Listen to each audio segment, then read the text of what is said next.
Hello दोस्तों, कैसे हो आप? आशा है आप सभी अच्छी तरह से होंगे। आज हम एक नई कहानी लेकर आए हैं।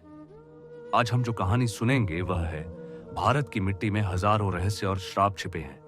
हर गांव, हर पुराना मकान और हर सुनसान रास्ता भरा है अशुभ छायाओं से।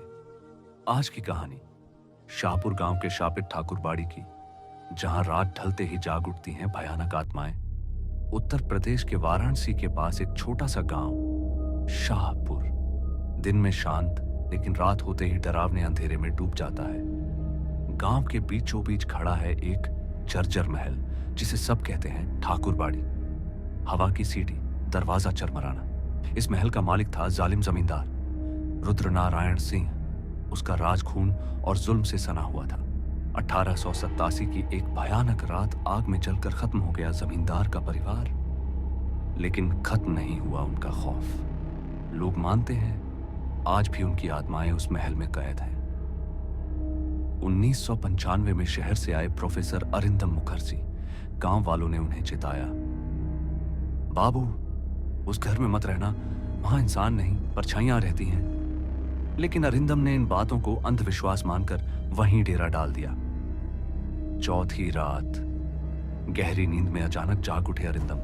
खिड़की के बाहर औरत के रोने की आवाज। उन्होंने देखा, सफेद साड़ी में लिपटी औरत बगीचे में खड़ी है, धीरे धीरे जमीन से ऊपर उठ रही है। अचानक कान फाड़ देने वाली चीख और फिर गायब।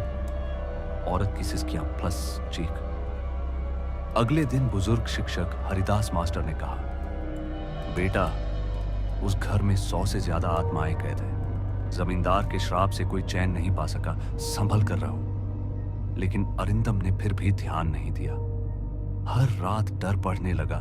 दरवाजे अपने आप खुलना, दीवार पर हाथों के निशान, आईने में डरावना चेहरा और सुबह होने से पहले किसी के भारी कदमों की आहट, धीरे धीरे सीढ़ियों पर उतरते कदम। एक दिन कुछ लड़के मजाक में महल के अंदर घुस गए। अचानक टूटी कोठरी से जंजीरों की आवाज आई। उन्होंने देखा, जले हुए चेहरे वाला आदमी हाथ में खून से सना डंडा लेकर उनकी तरफ बढ़ रहा है। सब चीखते हुए भागे, लेकिन एक लड़का हमेशा के लिए गायब हो गया। जंजीरें झनझनाना प्लस बच्चों की चीख। अरिंदम ने ठान लिया था सुबह निकल जाएंगे, लेकिन उस रात पूरा घर लाल रोशनी से भर गया। सैकड़ों परछाइयां उन्हें घेरने लगी। आगे आया जली आंखों वाला रुद्रनारायण।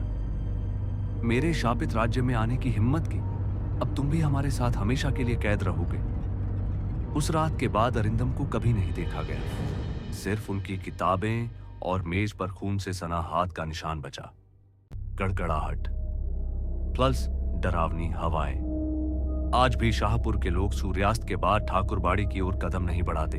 भोर से पहले दबे दबे चीखें सुनाई देती हैं, मानो कोई मुक्ति की गुहार लगा रहा हो। कोई मानता है, कोई नहीं।